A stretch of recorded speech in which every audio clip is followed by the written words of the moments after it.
shoot. There it goes. Oh, the dog already got lost. I'm sorry, Sean. It's all right. It's okay. Hello and welcome, Grand Rapids. Thank you for joining us this evening. I'm your anchor, Josie Sabo. And I'm your other anchor, Sean Francis. And because whether you're alone, taken, poly single, poly taken, poly solo, not poly at all, I don't know, or otherwise indisposed tomorrow, we have handpicked these local, national, and world stories that you may have missed just for you. You're welcome, Grand Rapids. This is NewsFlash. Our top story tonight. Last night, a bunch of rich people threw a ball superbly, and a bunch of people got mad at a pregnant lady for some reason.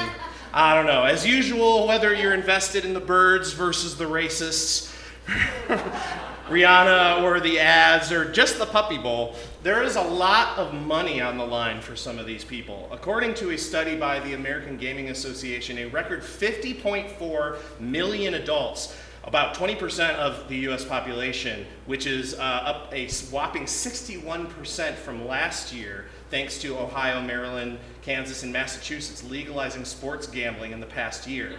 Now, those others make sense, but I'm frankly surprised Massachusetts didn't already have it written in their constitution to be able to bet on sports. I don't know.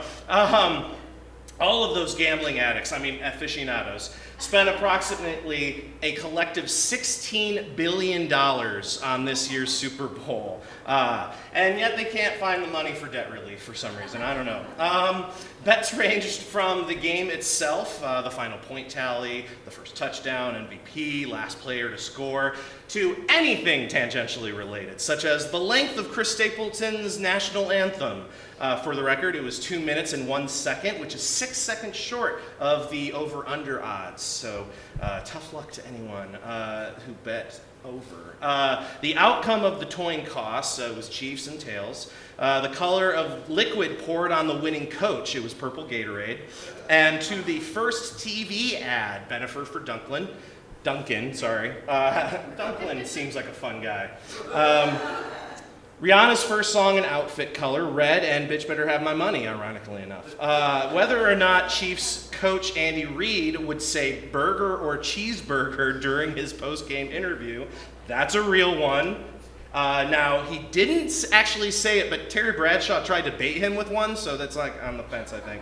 And even whether or not Tom Cruise would parachute into the stadium and hand-deliver the game ball to the referees. Now, that was like about a 15,000 to 1 odds bet, so whoever did that, good luck. Ironically, though, with all of this gambling, all of this on the line, I would be surprised that Gun Lake Casino once again has failed to take advantage of people's gambling addictions with not throwing a special, chaotic, Wall Street-inspired live betting rave at 20 Monroe. I don't know, maybe they'll do it next year. Want to put money on it? Speaking of long-winded men talking about cheeseburgers. Hey! President Joe Biden gave his second State of the Union address last Tuesday. Here are our top 5 takeaways from that speech. First up, Biden bragged about his efforts towards bipartisanship, with over 300 laws with bipartisan support signed in the first 2 years. Yeah. Bills such as grass height on DC properties, giving everyone longer lunches, and using bookmarks instead of dog-earing the pages. Okay, all right. I guess those are important. Sadly, toilet paper roll direction is still up for debate. Over under, who's going to be? Biden credits these successes due to his mandatory get-along t-shirts on the Senate floor.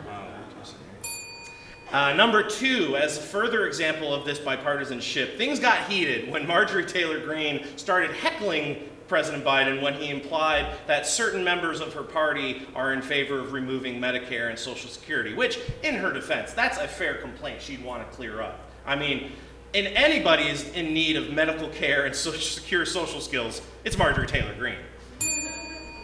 Number 3, Biden's infrastructure bill. In a surprise turn, Uncle Joe has pledged to use most of the budget to fix the traffic pattern on Alpine, deeming it a national threat. Wow, yeah, that's bad. Number 4, adding more jobs. Biden went so far as to promise every American a minimum 2 extra side hustles by the end of the year. And lastly, number 5, Papa Murphy's extra large sausage pizza. That is for my other top 5 takeaways list. I'm sorry, everyone.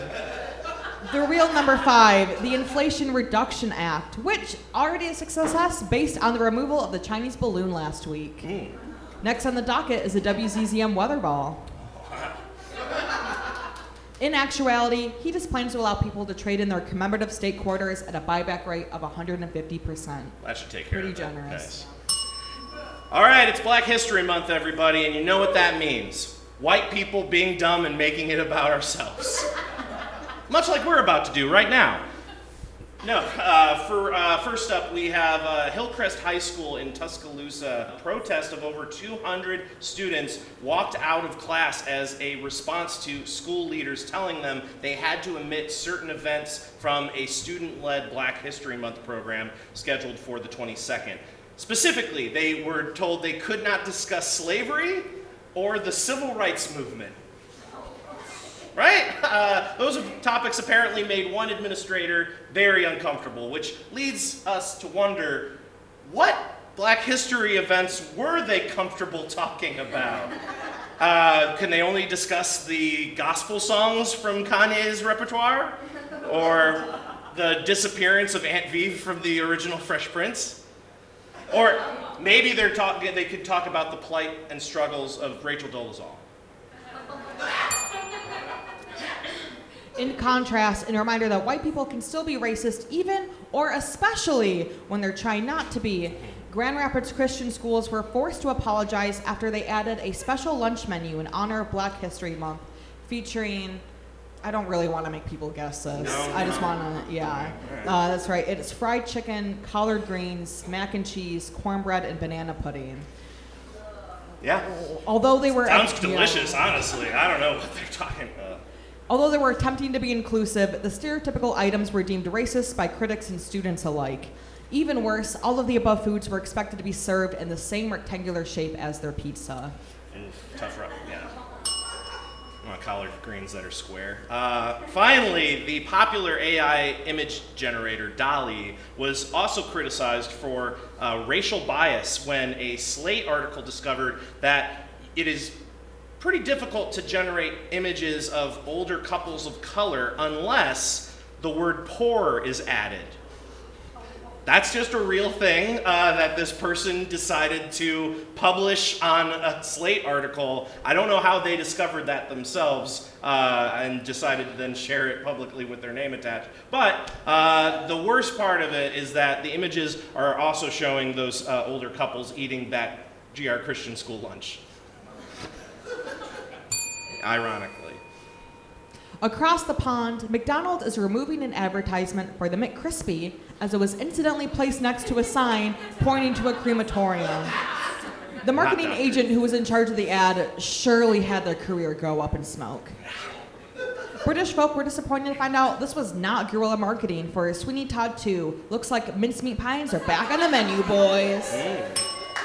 In other chicken news, an Illinois school district worker was charged with stealing $1.5 million in chicken wings from their school district. Even more strange is that they were all flats. Team drums! I actually like them both, I don't care. That's a lie. Yeah. As part of Whitmer's new budget plan, all fourth graders in the state of Michigan will be getting an allowance for a state park field trip. Ooh. Yeah. However, due to that same budget plan, they will have to visit during the off-season in February. The Hall County Fire Department in Georgia would like to urge people to be extra vigilant during these winter months to prevent house fires, checking your smoke alarms, clearing out all potentially flammable objects from heating pathways, and making sure that your stove is off before you leave your home. The last point especially pertinent because one of the Hall County Fire Departments actually caught on fire when the firefighters left the stove on after rushing out to douse another fire. Yes, this is true. Even worse, they were actually in the process of making 5-alarm chili. They decided to simply rebrand the fire department building as the McCrispy Crematorium. We'd also like to thank our writers for NewsFlash this week. And if you'd like to see your name up here, you can submit your jokes to comedyoutletmondays@gmail.com with the subject NewsFlash Tips. Yep, follow us on Facebook, YouTube, Instagram, Twitter, I guess, I don't know. To rewatch video from past shows, get notified for lineups for future shows, get our submission form to put your act on our stage, and you can learn about other ways to get involved. And if you don't want to wait around for that, you can hop up on stage after the show during our free open improv jam. So, now, you're welcome, Grand Rapids. Newsflash, this is Comedy Outlet Monday!